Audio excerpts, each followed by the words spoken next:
Well, hello, friends! We are back for another edition of How Animals Survive. And this time our special focus is on eating. All animals must eat to stay alive. And they have special body parts that help them to get food. Our guest today is Buzzy the Bee. Come on out, Buzzy! Bzzz. Hi, chicken! Thanks for having me! Bzzz. Buzzy, how do you get food to survive? What kind of food do you eat? Bzzz. Well, chicken, you probably know that honeybees get their food from flowers. Bzzz. I use my proboscis, which is like a drinking straw that sticks off of my nose. Bzzz. You can't really see it here. But trust me, it's kind of like having a drinking straw attached right where your beak is. Zzz. Fascinating, fascinating. And what do you do with that proboscis, Buzzy? Well, I stick it right down into the heart of the flower. Zzz. And I suck up nectar. Zzz. And what is nectar, Buzzy? Chicken, nectar is a sweet syrup zzz, that's in the center of the flower. Zzz, and I suck that up and I store it in my stomach. Buzzy, I thought bees ate honey. Isn't that true?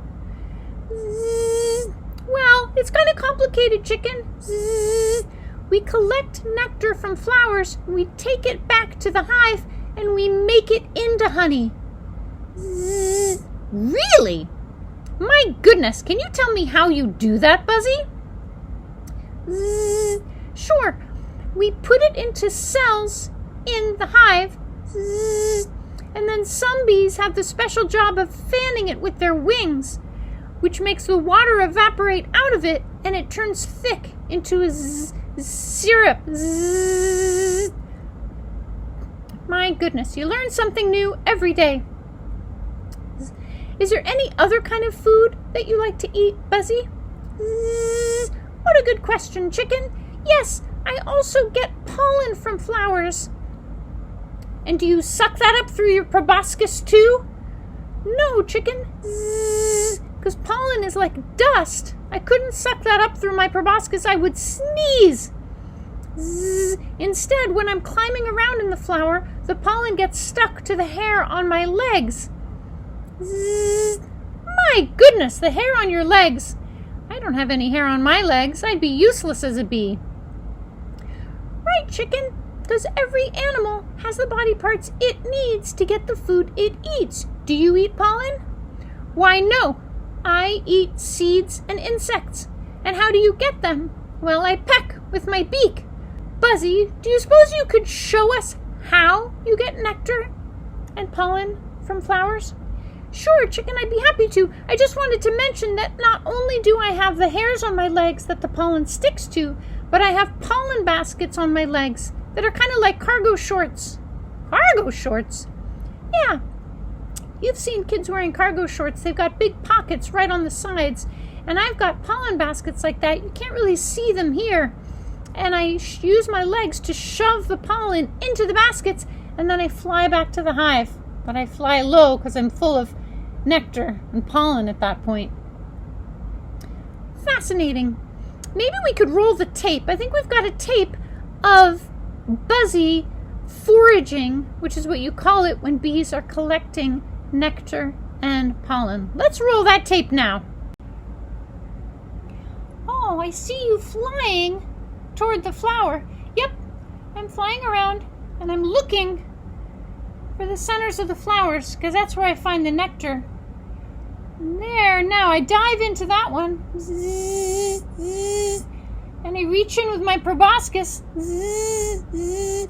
I'm sucking out the nectar now, and now I'm climbing on the flower. Is that when the pollen sticks to your legs? Yes, that's exactly right, chicken. That's when the pollen sticks to my legs. And now what are you doing? I'm going on to another flower. Oh, you get nectar from multiple flowers. Yes, I get nectar from multiple flowers and pollen too. I just keep flying over the plant. Oh, I remember there was some really good nectar in that one. Zzz, zzz. then I flew back to the hive, and you could see I was flying lower because I was so full of food. Wow, that was such a privilege for us, Buzzy, to be able to see you in the wild, collecting nectar and pollen. I think our audience would like to know what happens when you get back to the hive. The hive is where your community lives, right? Zzz, that's right. Zzz. What do you do when you get back there with the nectar and the pollen? Zzz. Well, I pass it off. I'm a forager bee, so I gather those things. When I get back to the hive, I pass the nectar into the body of another bee. So there's some bees called nurse bees that feed the babies, and also the queen. A queen? Tell me about that. I think our guests would be fascinated. Well, in each hive, there's just one queen that lays all the eggs. So all the bees have the same mom. Buzzy, I do have one more question. Zzz, sure, chicken. Now, I've always heard that bees make honey, and I know that kids like to eat honey. Sometimes they put it on toast, for example. Is that honey that the kids eat, is that the honey that you make? Zzz, yes. Do you make honey for people? Zzz, well, not technically speaking. We make the honey for ourselves, because in the wintertime when there's no flowers, we eat it. Zzz, and then sometimes people come and they take the extra and they eat it for themselves. Zzz. How do you feel about that, Buzzy? How do you feel about the fact that humans take your extra honey and eat it for themselves? Zzz. Well, chicken, as a domesticated animal, you've got to understand it's complicated, right? Zzz.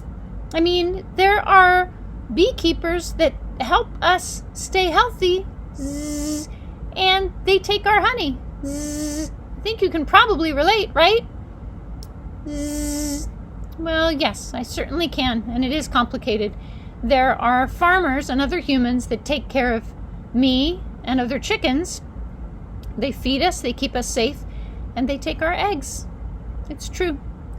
That's part of what being a domesticated animal means, is that the humans take care of you and they also use you. Zzz. Yep. You understand.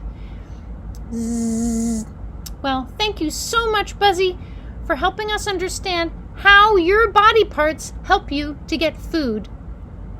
And signing off from this episode of How Animals Survive. Zzz. Yes, we are both domesticated animals. Yes, we are.